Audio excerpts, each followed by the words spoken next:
Mirasee.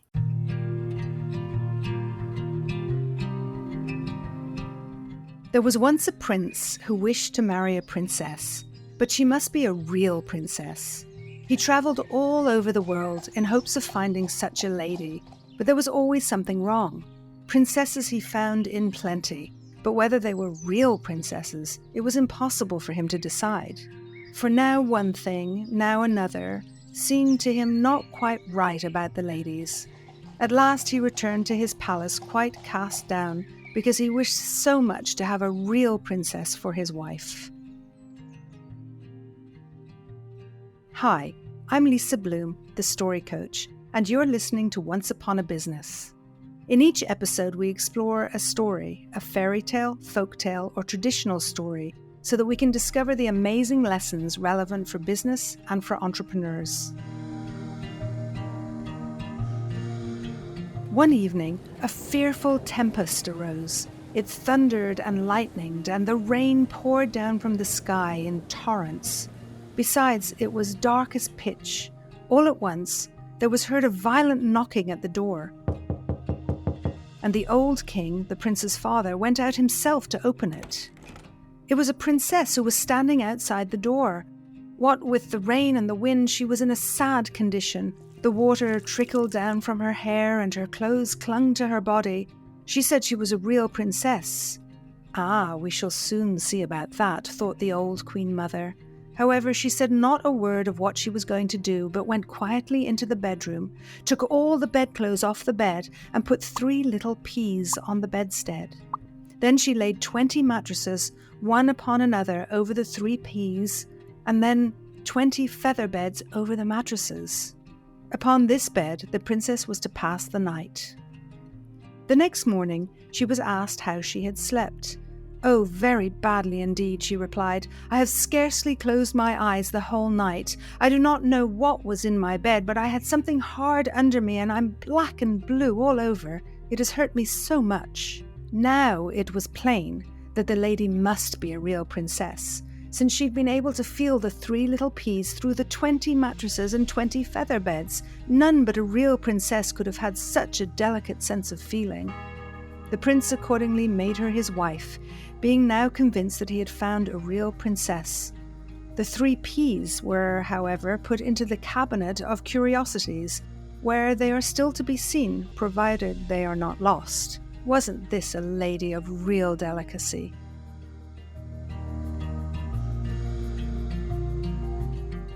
This was a story from Hans Christian Andersen. While I read this story with playfulness and amusement, it's a story that I have rarely told, certainly never to my kids, who are all boys. And personally, to be honest, I don't like it. That's putting it lightly. There are so many things about this story that I actually can't stand, and yet I chose to tell it here, and I can see many lessons for business. So okay, let's do this. Let's dig in. Let's start with the portrayal of the delicate princess. I hate that. The princess that can't sleep and has to toss and turn because there are 3 peas hidden under all the bedding she has laid upon. How ridiculous is that? And yet in my annoyance and disdain, I know there runs a deeper meaning for me that perhaps I would prefer not to admit. You see, I've always prided myself in being self-sufficient, strong, never needy. And that has helped me grow a successful business and do lots of wonderful things in my life. That's why I can't stand seeing this weak woman who's so delicate. It's like the antithesis of everything I have been and become. And yet I can see that I've paid a price for this so-called strength. In my business and personal life, I've not allowed myself to receive help when I needed it, nor have I been comfortable with the vulnerability and softness of needing. It's taken many years and can still be a challenge for me to concede to the warm and loving embrace of those who would wish to help me. I've come to believe that you can only truly be of help to others in your business if you're willing to be vulnerable and open up to help yourself. But that's still hard for me sometimes. The prince wants a real princess. This always spoke to me of incredible pride and entitlement, and I hate that.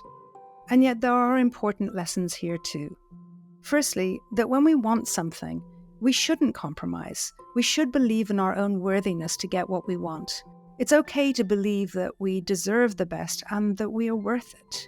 So often, especially women, are brought up to believe that we are not worthy of having something that's the best, that is exactly what we want. That somehow it's smarter to compromise and be happy with what we have. But maybe that's just not true. And same for business. If we have a dream, an idea, something we long to create, we shouldn't sell ourselves short.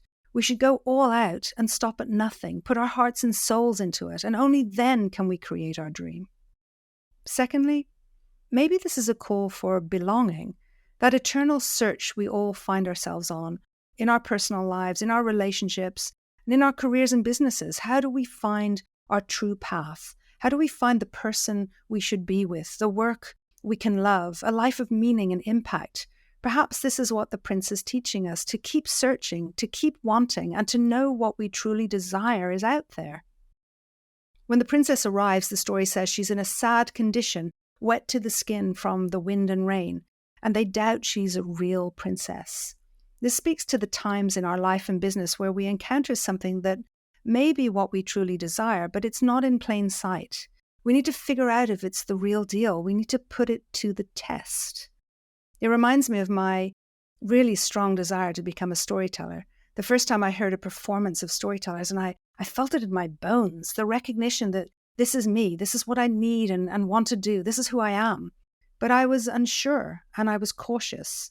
I started studying, and after months of learning, I took to the stage for the very first time. And it was magical. And I discovered that, yes, this was true, as I suspected. This was what I really wanted to do and who I felt I was. And it took a lot of work and studying and learning to really step into the full potential of what I believed I could do, without compromise and without giving up, though I was sorely tempted at times along the way. This story is commonly known as The Princess and the Pea, and perhaps it can also be interpreted as the story of the soul's longing for itself, asking the simple question, who do I belong with, and how will I know them? The prince wants a princess who is like him, who can understand and share his experience. But she must be authentic, a true self, like he knows about himself, and that's why he can't compromise. And like the prince, entrepreneurs may have to travel far and wide to find the right one, to find their audience, to find their ideal client, to find the person that they can serve best. And that will require a test. It will require really figuring it out. But that's what we need to do as part of our journey in entrepreneurship. I think this story, despite my resistance to it, has lessons to share for us all. Not least of which is that sometimes we have to dig deep in our lives, our experiences, and our stories to find the real gem of it all. We have to look beneath our surface judgment, our immediate reactions, and our impulsive interpretations to learn the wisdom that lies beneath. It's only then that they're revealed in their full glory, and we get the chance to go deeper, to learn more, and to grow.